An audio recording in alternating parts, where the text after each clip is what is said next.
Good day, everybody, and welcome to another edition of the Military and Foreign Affairs Network. I am your host, the voice of reason. Today, we're continuing our ongoing coverage of the war between the Russian Federation and the Ukraine.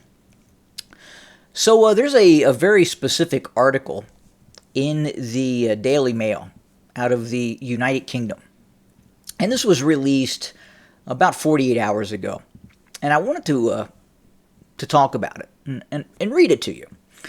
So the article, Russia warns it will strike British targets in Ukraine and beyond, forcing NATO to enter conflict if UK weapons are used for attacks within its territory. Now, what they're specifically talking about, the Russians, are the use of long-range Storm Shadow missiles. Now, while the Ukrainians have been targeting Russian targets, it is possible that these Storm Shadows could be actually launched by NATO aircraft. That's one of the reasons why the Russians are saying what they're saying. The Ukrainian Air Force has largely been destroyed. It does still have air defense capacity, but its ability to launch multi-role fighter jets against Russian targets and engage Russian aircraft in the air has been mitigated by months and months of conflict. So you have to ask the question is, how are the Ukrainians launching these Storm Shadow cruise missiles? And I've said this before, it's not outside the realm of possibility that NATO could be directly participating in this conflict. So I'm going to continue to read the article here. Moscow will retaliate with strikes on British targets if weapons from the United Kingdom are used by Ukraine to attack Russian territory, Russian Foreign Ministry spokesperson declared today. She quickly added that British targets on Ukraine's territory and beyond its borders could be hit in such a scenario. An even more direct warning that echoed the sentiments of former Russian President Dmitry Medvedev earlier this month. Her statement is the latest example of the Kremlin's outrage at remarks from British Foreign Secretary David Cameron, who declared Ukraine had the right to use weapons provided by London to hit targets inside of Russia. Lord Cameron's comments broke with the policy that Kiev could only use British weapons to defend Ukrainian soil. And Moscow cited the move as one of the reasons it is holding exercises this month to simulate the launch of tactical nuclear missiles. Foreign Ministry statements came hours after Russia bombarded Ukraine's second largest city, with yet more missiles, killing at least 7 people as of this afternoon. And that's what the article states. And you have to ask yourself, if Russia were to strike, say, targets in Poland, or if this escalates even further and the Russians attempt cruise missile attacks against the United Kingdom directly, is that a reasonable Russian response? Look, there is nothing requiring the United Kingdom to provide these weapon systems to the Ukrainians. There's no requirement. Ukraine is not part of NATO. It is not. The United Kingdom has its own issues. It is currently under Islamic conquest. Millions of illegal Muslim aliens are in the process of attempting a religious jihad inside the United Kingdom. Yes, UK, you are being conquered. You are slowly being subjugated. It is happening. And now war with Russia, with the full support of possibly China, is now on the horizon. Another article I wanted to talk about very briefly. Let me try to get into this and find it. It was just really another piece of propaganda. I saw the headline, and I really felt that it was worth having a discussion about. Let's see if I can find it here. The nuts and bolts of what is being discussed in this article is about the level of presidential protection that the Russians have in terms of protecting its president. And here it is, I found it. All right, so this is from the Metro. And here it goes. The headline is Paranoid Putin.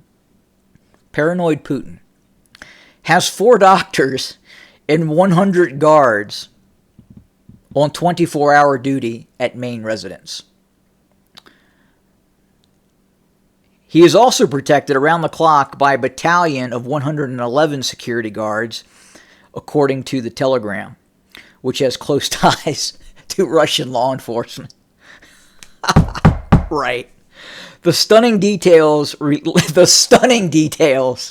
relate to a Russian palace, which is the Russian dictator's main residence. All right, so look, I got to laugh about this because guess who just had an election? Yep, that would be Russia. Russia had an election, and it is widely believed, even by various U.S. intelligence agencies, that Vladimir Putin is very popular and won that election. Okay? Guess who is not an elected person in power right now? Yeah, you guessed it. Mr. Zelensky. His term has come to an end, and elections have been canceled in the Ukraine. And yes, I call it the Ukraine because the Ukraine is the borderlands. That is the name of this pseudo-state. All right, the stunning details relate to the in a secret documents released to the channel. It is known as Object 53. The presence of doctors on the site where the tyrant sleeps most nights in a year will fuel suspicions that Putin is suffering from undisclosed health problems. Putin looked off color at a conference with close ally Alexander Lukashenko on Friday to discuss the war in Ukraine. The Russian president was hosted in the Belarusian capital, where he questioned the legitimacy of Volodymyr Zelensky as Ukraine's leader and talked about nuclear drills. Much has been made of the health of Putin, who was sworn in for a 5th term in March, more than 2 decades after he first came to power. All right, so let's just talk about the security that is being talked about in this article for Vladimir Putin. They're essentially saying he has approximately 100 guards that protect his residence or wherever he's staying, and has four doctors on duty. All right. Well, let's look at the size of the U.S. Secret Service, shall we? Everyone knows what the Secret Service is, right? I really hope you do. All right, United States Secret Service. Employees, 7,000. Now, look, it does have two missions. It has the first and primary mission is to assist the Treasury Department in countering counterfeit and financial operations against the United States. The secondary mission, reportedly, is to protect the President of the United States. So we don't know the actual size and scope of U.S. Secret Service protection to the President in terms of manpower on a 24-hour basis. We have an idea, but it is well over 100 personnel, and that's a fact. Not only that, the Secret Service has its own uniform division of about 1,500 personnel, its own police force. In the vast majority of those uniformed Secret Service, 1,500 are there to protect the president in the different presidential locations. Furthermore, elements of the U.S. military are also involved in the protection and the transportation of the President of the United States. Furthermore, outside law enforcement agencies are also responsible for the protection of the U.S. President.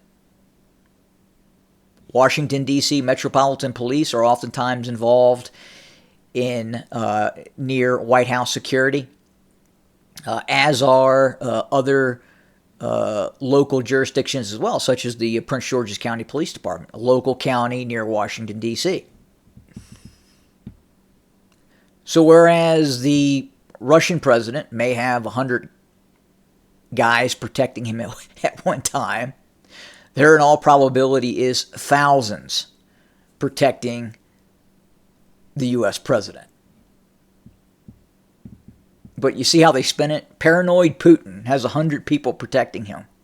I would wager that Putin has less protection and less capabilities than the U.S. Secret Service protecting the U.S. president. Almost would guarantee it. Pretty crazy article in terms of what they're saying. But the war continues. The war is going to escalate. Look, there is no sign whatsoever that in the short-term future this is going to come to an end. All signs are pointing towards some sort of path to escalation. The Russians don't start tactical nuclear weapons exercises for no reason. The Russians don't start placing hunter-killer satellites into orbit for no reason. And on our end, here in the United States, we're getting ready for war too. Pieces are being moved into place, beyond a shadow of a doubt.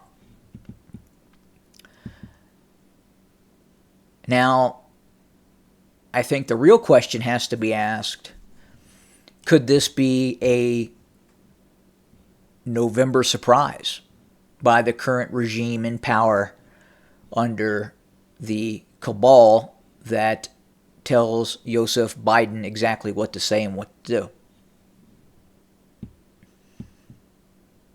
If war would to break out, a major war that could involve nuclear weapons, would the United States cancel elections like its very close ally, the Ukraine, did?